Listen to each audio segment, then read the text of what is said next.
Viral nga ngayon sa social media ang nasabing video ni Chris Bernal.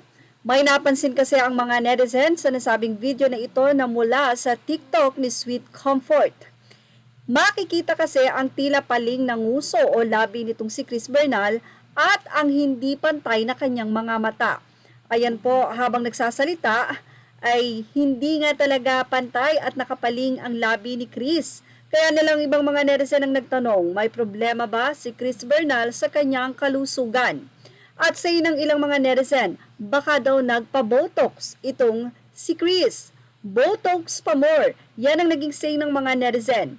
Mukhang latest lang ito dahil nung dedication or binyag ng anak ni Chris Bernal ay hindi pa ganyan ang face niya na parang namaga at ibang-iba nga po doon sa nasabi nga pong dedication or binyag ng kanyang anak.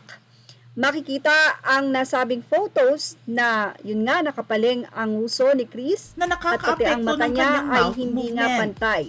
Ilang Ang mga netizen ang nagsabi na ano nga ba ang nangyari kay Chris Bernal o baka naman dahil lang sa eyelashes. Anyway, ang event na pina-organize ni Chris Bernal ay ang baptismal ng anak nila ni Perry Choi Makikita nyo sa nasabi nga pong binyag na ito ay hindi pa ganun parang bloated ang face nitong si Chris. Pati ang kanyang labi ay hindi naman ganun kapal.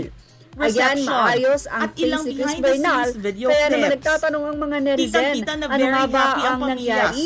Ano ang pinagawa ni Chris? Ang ganda-ganda niya na, pero bakit nagkaganito nako? Yun nga yung mga pinag-worry ng ibang mga netizen sa mga nagpapalitok ng nag-upload si Chris ng mga photos at gumanda, videos baka na sinusubukan niya ang mga dresses sa favorite niyang shop. Dito, napansin ng mga netizens na hindi pinapakita ni Chris ang buo niyang mukha at naka-side view lang siya. Ibig sabihin talaga ba ay nagpa-botox na ba itong si Chris? Or may pinaayos ba siya? Kagagawa lang ba? Kaya wala medyo pang update magapa? si Chris Bernal Well, para sa kanyang mga fans natin sa mga na susunod na nag-aalala sa araw. kanyang kalagayan. Base sa Mayroon nga video bang na pinagawa nakita itong nila si sa Chris? TikTok. Or malay natin baka naman aslang o kaya naman ay may ilang mga netizen pagkakamali talaga lang ang daw sa nagtanong pagkakabotox kung ng ito ba ay mukha sa niya. makeup lamang, At may mukhang nangyari hindi ba naman talaga daw kay ito Chris Bernal serious yan? health Ang kanya pong condition. mga lips ay talaga namang namaga. Ano ang masasabi niyo sa kalagayan ng mukha ni Chris Bernal base sa viral at video? yan ay Just comment unti-unting below. bumababa, kaya naman yung kabila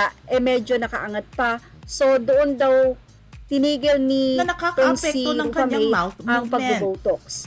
Ang But anyway, pinakamalala na sinabi ng mga netizens for ay mukha sure daw siyang na ito na-stroke. ay kanyang malalaman at viral nga siya at siguradong Ang may event na paliwanag siya pina-organize kung ni bakit Chris nga ba Bernal parang ay ang baptismal deformed ng anak ang nila ni kanyang Perry face, Choi na ang si labi Hailey at Luca ang mga na ginanap mata. nitong week Siyempre, lamang. sana naman ay Makikita din sa hindi ilang ito sakit videos ang or ano mismong pa man, baptismal ceremony yun naman ni ang Baby hiling natin. Hailey. At yan ang ating showbiz Reception update. at Images ilang are all behind the credit to the scenes rightful video owners. Thank you clips. for watching Showbiz Now. Kitang-kita na very happy